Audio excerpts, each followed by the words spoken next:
here, let's face it, with 20 to 25 states holding their caucuses or primaries on March 1st, the first legal date that states can go beyond the 4 carve-out states, that makes Iowa all the more important. And I think the more forums that we can have where these candidates are vetted are very, very helpful. But I think you raise an interesting question, because when the National Party, limited the number of debates you could have, what occurred is you created an opportunity for, frankly, interest groups to create their own. And so I actually think that's a bad thing. I'd rather see the party host more of these sort of shows, so they are party sanctioned, so they're not focused on one particular interest. For example, when they go to the Ag Summit, don't you think they're going to be asked about the RFS? Clearly, renewable fuel standard. Yeah, renewable fuel standard. It's going to be like a litmus test for candidates. Do we want to create a series of litmus tests as a party? Maybe as a state we do, but as a party, do we want to do that? And that's what's going to happen when we create all these interest groups that have these. So are you saying it gives Bruce Rastetter maybe an outsized influence for his pet Absolutely, issue? and the party is the one that should be having this influence, because we're nominating a party candidate, not an interest group candidate. But the party has 2 major events where they're inviting candidates. They're doing their thing. Look, you might not like the RFS question, but I think it's an important question for Iowa. For Iowa. Well, right.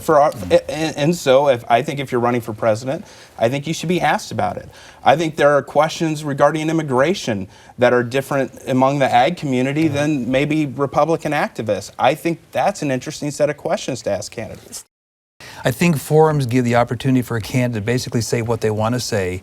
It's not a structured thing, you know, in the situation that we're going to have, where they're basically asked some questions or where they're told what topics to discuss or whatever, and they can be themselves. But if we don't vet these candidates often here in Iowa, New Hampshire, and South Carolina, there's very few other places that we can do that, and we need to see these people up close. Yeah, I totally agree with that. I think part of what we're seeing with the early, you know, it's January, February, we're seeing these candidates kind of make some errors. I think they're rusty.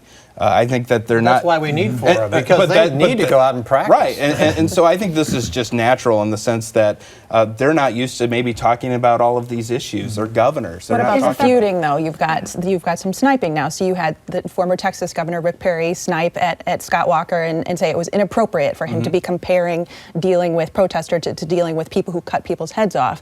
Or you've got Chris Christie, who made a snipe at Jeb Bush, saying if you want to have the guy who's elected by the Washington money, pick that guy. So the sniping is beginning. Are there consequences while Hillary Clinton sits off on the sidelines? The general election is not going to be, softball. They better get used to it. And that's what this is all about. It's all about vetting of a candidate. And Steve, I don't think we should have more debates. I didn't mean that. What I think we need to do is have more party-sponsored forums. And I think, I originally wasn't for the straw poll. I'm with you. Yeah. I'm glad we're having that straw poll. We have a really high-quality set of candidates. We need to test drive them. Exactly.